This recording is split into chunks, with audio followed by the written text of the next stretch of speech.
Avui m'ho estaven explicant, això que comentarem ara. Jo no donava crèdit, perquè ens ho diu una persona de confiança màxima, Sí. Però ja veureu les coses que estem fent malament amb les dents, Míriam. Sí, perquè tot ve arran d'aquest article al diari britànic Daily Mirror, que un dentista diu que no s'ha de mullar mai el raspall abans de posar-hi la pasta de dents. Com?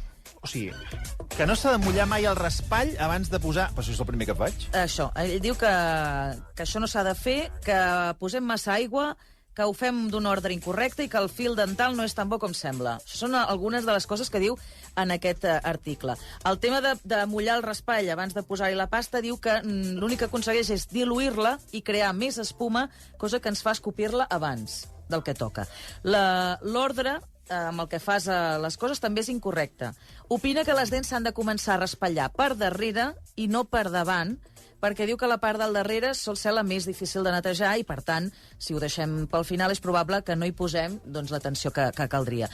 I, per últim, el que dèiem, el fil dental. Considera que, tot i que molta gent en fa servir, és molt millor utilitzar raspalls interdentals perquè arriben a les zones més difícils. A veure, per sortir de dubtes, i en tenim uns quants, i la Marta Cailà ve amb una carretada de preguntes, en parlarem amb el vicepresident del Col·legi d'Odontòlegs, Toni Gómez. Toni, bona tarda. Hola, bona tarda. Gràcies per atendre'ns. Anirem pas a pas. També, si els oients teniu dubtes, ens els podeu fer arribar, perquè ens ha deixat, amb molts dubtes, valgui la redundància, aquesta història. A veure, ens rentem les dents malament? Aquesta seria la primera pregunta. I per què, si és que és així? Sí, ens rentem les dents molt malament en molts aspectes, no només amb el tema de mullar o no mullar el raspall. I la gran majoria de la població fa moltes coses malament en qüestió de salut bucodental. Una seria aquesta, la polèmica també, la de no glopejar, no? És a dir, també amb aquest estudi parla, no?, de la recomanació de no glopejar, i efectivament no és recomanat glopejar immediatament després de raspallar-se. Què m'està dient? Sí, clar. Bueno, clar, a veure, doncs, això ho hem d'explicar. O sigui, jo em rento les dents, després ja parlarem si hi ha aigua o no aigua, me les rento. No aigua. No se m'avanci, ara, després ja ho comentarem, però jo glopo, és a dir, el que faig és escopir la pasta de dents i la resta del que sigui de la boca, i ja està, allà em quedo? Sí. Però, a veure, un moment, però...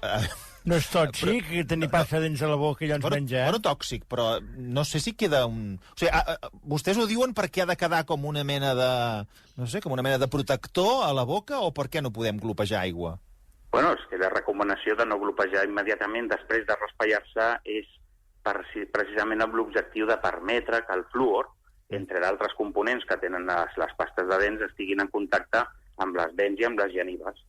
Llavors, per tant, si glopegem immediatament, el que estem fent és eliminar aquesta possibilitat d'aquesta acció beneficiosa, i el que fem és tirar-ho a l'aigüera. És com el que es posa pomada antiinflamatòria perquè li fa mal el genoll, després es dutxa i es freguen allà, no? És a dir, hem de tenir temps de contacte perquè pugui fer aquest efecte beneficiós hiperarxidemostrat del fluor davant, per exemple, la prevenció de la càries.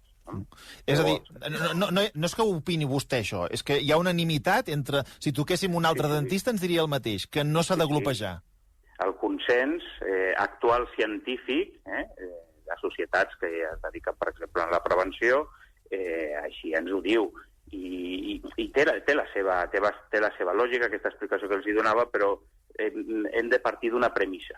El primer i el més important és la quantitat de dentifrici que s'ha de fer servir.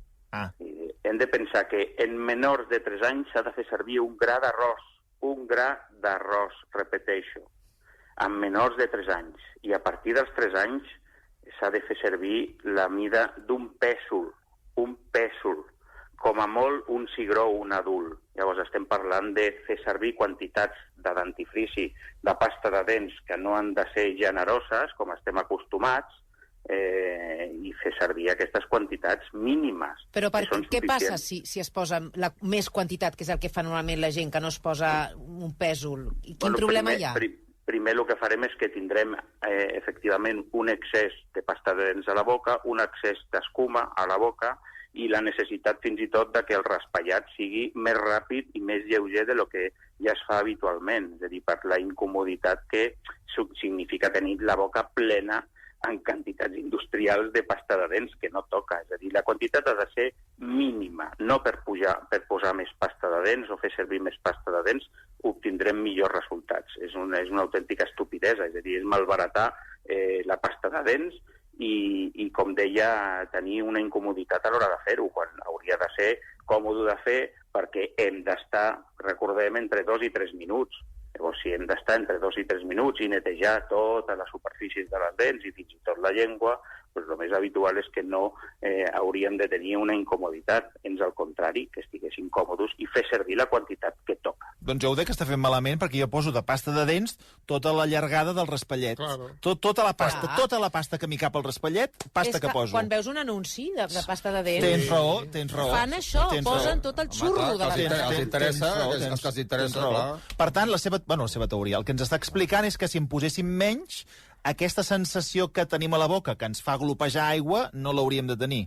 No l'hauríem de tenir. Es tractaria només d'escopir, deixar que passi aquesta estona, i si més no fer aquest glopeig compulsiu i agressiu d'intentar eliminar totes les restes. No ens hem de preocupar de la ingestió de la quantitat, si es fan servir les quantitats recomanades, que puguem absorbir. És a dir, pensem que tenim ingesta de fluor. Al fluor no se li pot encomanar aquesta mala fama, no? La ingesta de fluor la tenim amb l'aigua envasada, amb la sal, amb aliments. És a dir, la quantitat que poguéssim ingerir tampoc s'absorbeix al 100%, és a dir, que no està justificat, no hi ha cap tipus de possibilitat de polèmica al respecte. Doncs llavors que els anuncis posin menys pasta, perquè la gent també s'ho mira dels anuncis, clar. Estem parlant de publicitat, que evidentment els fabricants de pastes de dents, el que volen fer és vendre molt de pasta. Clar, però llavors al final de l'anunci surten vostès, 9 de cada 10 dentistes, i clar, saps? Però insisteixo que portem anys explicant per activa i per passiva que la quantitat de pasta de dents que es fa servir, com d'altres coses que deia que es fan malament, no? És a dir, estem parlant de costums. És a dir, jo ho faig així des de fa 20 anys i és molt difícil canviar hàbits amb els adults, per exemple, no? Per això la importància de la prevenció en edats infantils, perquè s'adquireixen els hàbits. I pensi que estem en un país de tramposos. I que, clar, la majoria de gent es fa trampa al solitari. Hem dit mínim 2 vegades al dia. Pues hi ha gent encara que no ho fa mai. Sí, encara hi ha gent que no ho fa mai. Raspallar-se ràpid i corrents. La mitjana són 40 segons del raspallat que fa la gent. Raspallar-se fort com si freguessin la paella perquè així quedaran les dents menys netes. Sí. Pues no és així, no ho aconseguirem. Tot malament, Hem d'eliminar placa bacteriana. La placa bacteriana té una textura de iogurt, és fàcil eliminar-la. El que s'ha de fer és passar per totes les superfícies i no fer només les que són còmodes a davant o aquí tinc més dificultat de passar el raspall. Bueno, evidentment, fem moviments descontrolats i llargs, com si estiguessin netejant les sabates, quantitats, com dèiem, industrials de pasta de dents, o glopejar en comptes de raspallar. Jo penso que Espanya és un país de glopejadors més que raspalladors. I es venen més glopejos, més col·lutoris que raspalls de dents. No té lògica, perquè és com posar-se desodorant sense dutxar-se. Lo important és el raspallat i fer-ho bé.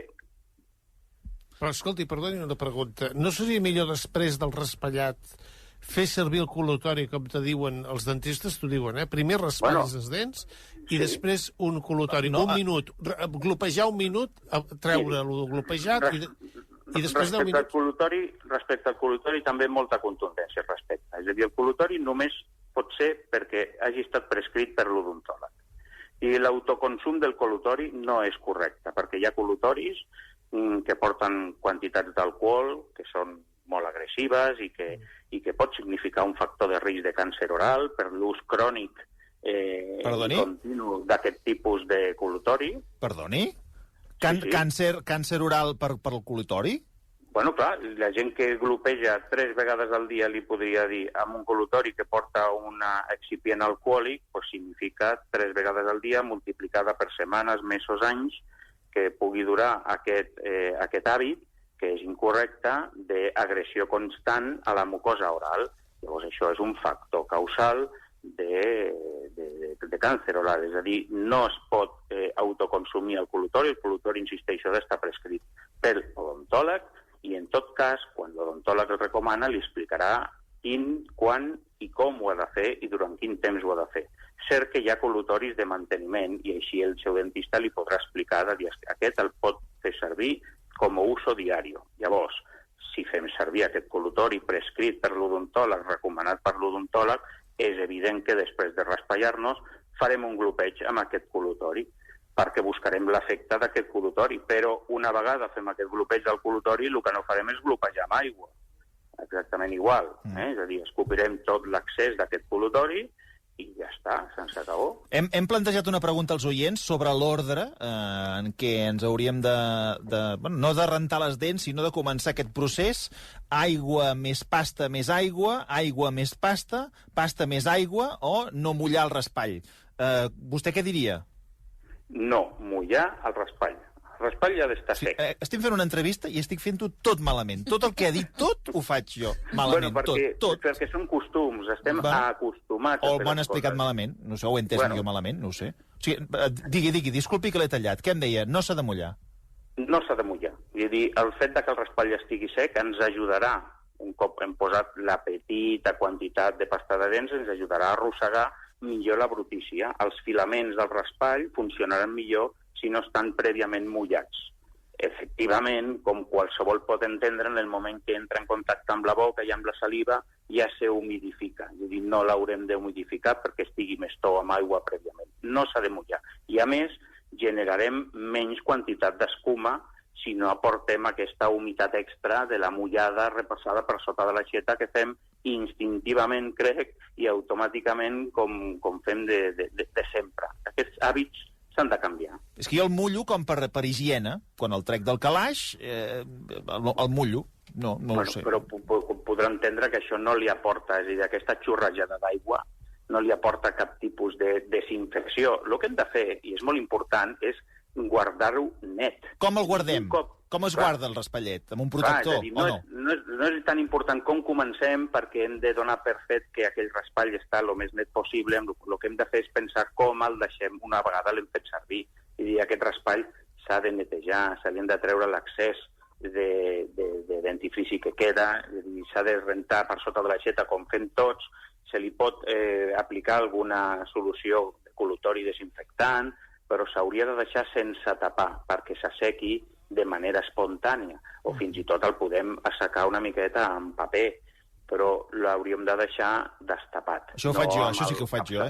Hi ha molta gent que posa el caputxó perquè no toqui a la superfície. I pot ser un problema... Ai, disculpi, digui. El que hauríem de fer és que aquest famós caputxó, el que hauríem de fer és que primer els raspalls no han d'estar en contacte un amb l'altre ni tan sols amb el nucli familiar. I els raspalls haurien d'estar separats. Aquell got que tothom hi té al raspall, no. Clar, això, com podem entendre, no és higiènic. A mi sembla mentida que amb la Covid, que hem pres consciència de com hi ha la contaminació creuada, del contacte i dels aerosols, és una cosa que no hem après. Durant la Covid hi havia molta més preocupació. Per exemple, no es pot tenir el raspall sense capçal exposat amb aquest got que pot haver-hi a sobre del costat del lavabo i que algú pugui anar a fer servir l'urinari, fer servir el vàter i que les tapes a l'hora de fer servir el dipòsit, la cisterna del vàter, per exemple, doncs estiguin les tapes obertes. Això produirà aerosols i pot produir contaminació creuada que ens pot contaminar el raspall de dents. O quan hem passat una malaltia, hem estat amb grip, hem estat amb Covid o hem estat amb qualsevol infecció, el raspall s'hauria automàticament de substituir i renovar. Bueno, escolti'm... Però si el rentem amb sabó? O amb alcohol? O amb el col·lutori que deia vostè, no queda desinfectat amb això? Sí, però si hem passat una malaltia, el millor és, com deia, renovar-lo.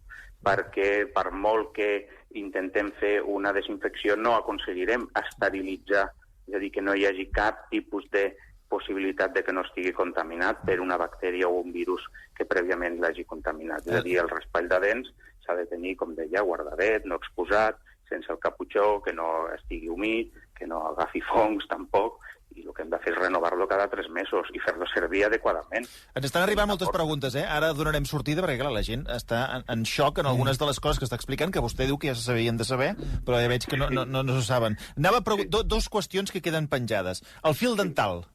Sí. Com ho veu? El fin dental és el gran desconocido. És aquell que diu tothom que el fa servir, però que al final no el fa servir, o que una vegada el va fer servir, que se li trenca, que li va fer mal, que li sagna més si el fa servir, que allà darrere no arriba. I miri, el fil dental és un sistema d'higiene interdental. El que fa és que les superfícies que no pot arribar al raspall convencional, manual o l'elèctric, igual, pugui ser netejat d'aquesta manera, fent servir el fil dental. La recomanació és fer servir fins i tot aplicadors, que n'hi ha comercialitzats, fer servir fil que aporti cera, que és més fàcil d'utilitzar perquè no es trenca tant, i que el seu dentista li expliqui, que estarà encantat d'explicar-li com l'ha de fer anar, perquè és un sistema d'higiene que no es pot deixar d'utilitzar. És a dir, a partir de certa edat, que les genives comencen a retreure's, el que tindrem és la necessitat de fer-lo servir.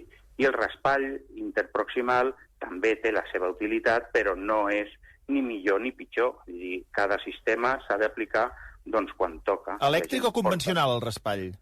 L'elèctric, sens dubte, perquè ens ajudarà a raspallar-nos millor, però amb el raspall manual podem tenir la mateixa neteja, el mateix grau d'higiene bucodental correcte si el fem anar bé.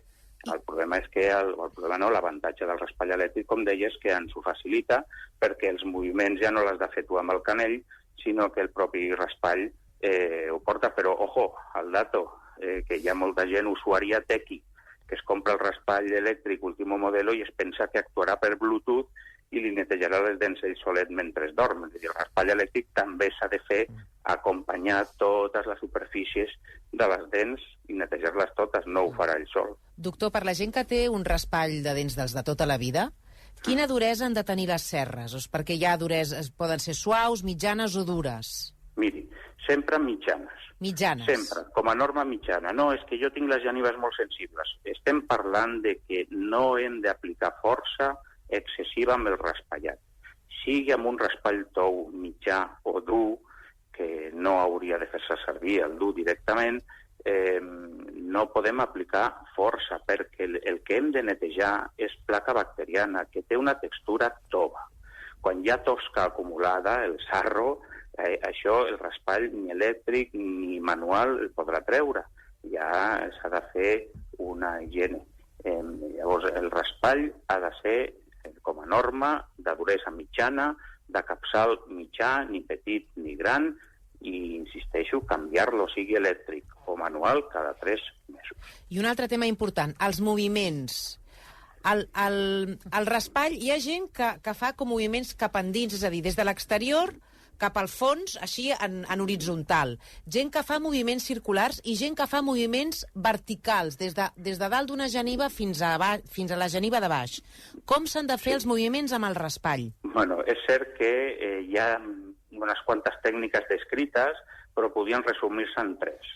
La millor, més recomanable pels nens, per exemple, és fer-ho de manera circular, emulant, imitant el que faria un raspall elèctric, no? És a dir, agafar el raspall i fer moviments. L'important és anar de dent amb dent o de dos amb dos dents, no fer moviments llargs, de mitja arcada, d'anar d'un costat a l'altre compulsivament, no. Moviments petits, sense aplicar força, rodonets, seria una manera de fer-ho, fent rodones.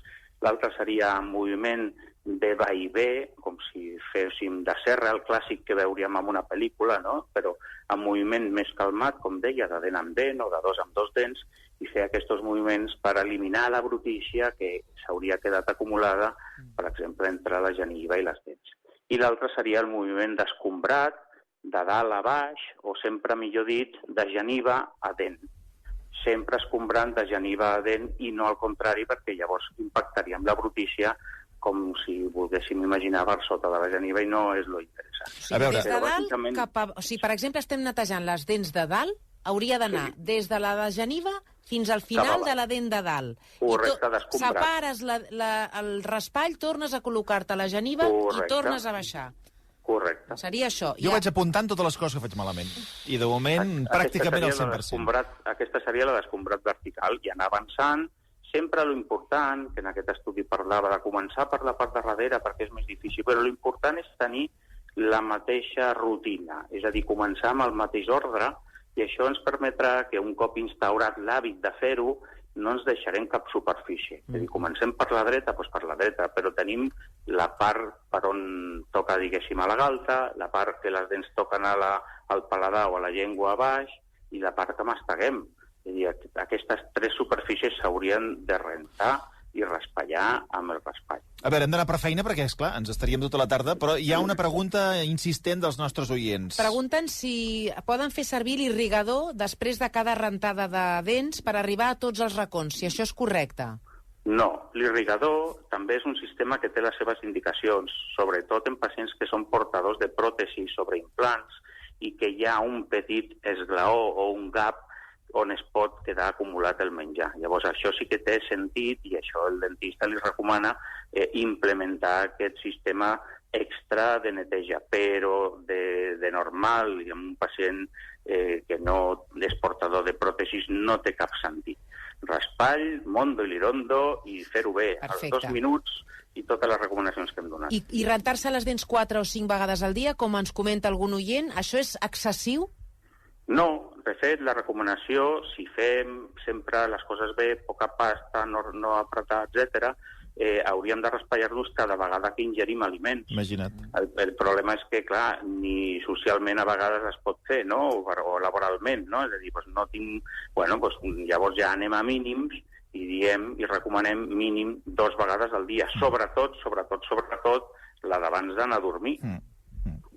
Els dentistes ja se les saben totes, ja ens ho podien explicar i no ho fan, perquè això... Fixa't una cosa, una tàctica que tenen ells, allò de 9 de cada 10, això que diuen... Sí, els dentistes te recomiendo una cosa. 9 de cada 10, sí. Sempre se'n guarden un. Sí o no?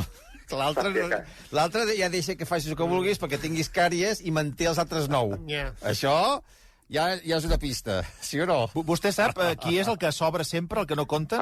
Sempre hi ha algun despistat.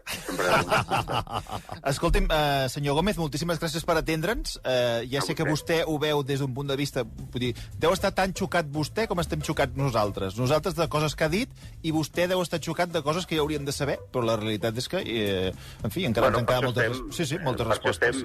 Mica en mica, la gent ha de canviar els seus hàbits. A veure. I vostè ha dit això del col·lutori, que ho ha de prescriure el metge, però ho venen als súpers, el col·lutori aquest? Sí, com moltes d'altres coses. Si en parléssim.